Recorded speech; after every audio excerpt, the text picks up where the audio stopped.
नमस्कार मित्रांनो, सर्वांना शुभ सकाळ. तुमचा दिवस आनंदात जावो. मित्रांनो, व्हिडिओ बनवण्याचं कारण असं आहे की आपण या व्हिडिओच्या माध्यमातून आपले सर्वांचे लाडके विठ्ठल ड्रायव्हर बुतकराजे शेठ जाधव कलेडोन यांचा तेजाबाई कोणत्या मैदानात आता पळेल, खूप दिवस झाला आरामावर आहे.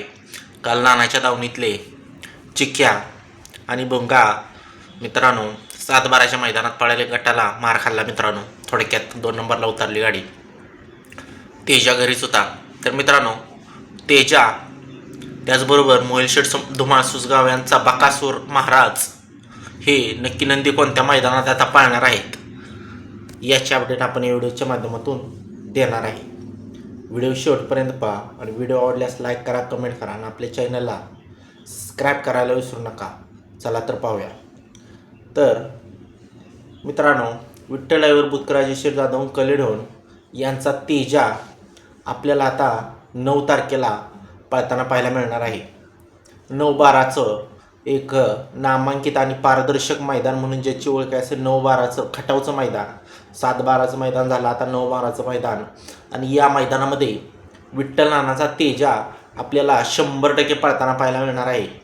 आणि मला मिळालेल्या माहितीनुसार या 9-12च्या मैदानामध्ये विठ्ठल नानाचा तेजा आणि वेगाचा शेवट सर्जा ही जोडी एकत्र पाळण्याची दाट शक्यता आहे मित्रांनो. या जोडीचं नियोजन चालू आहे, तर बघूया ही जोडी पळते का. त्याचबरोबर मित्रांनो, आता राहिला प्रश्न आपला लाडका बकासूर आणि महाराज. तर मित्रांनो, काल दुसऱ्याचं मैदान झालं आणि सर्वांना आतुरता अशी लागली होती की महाराज दुसऱ्या मैदानात पळेल 7-12च्या.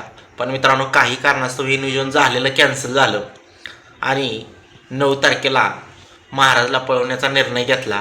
आणि त्याच अनुषंगाने बकासूरला देखील पळवण्याचा निर्णय घेतला, कारण पुढे हिंद केसरीचं पुसेगावचं मैदान येत आहे आणि बकासूर पुसेगावच्या आधी काहीच मैदान खेळणार आहेत, 1-2.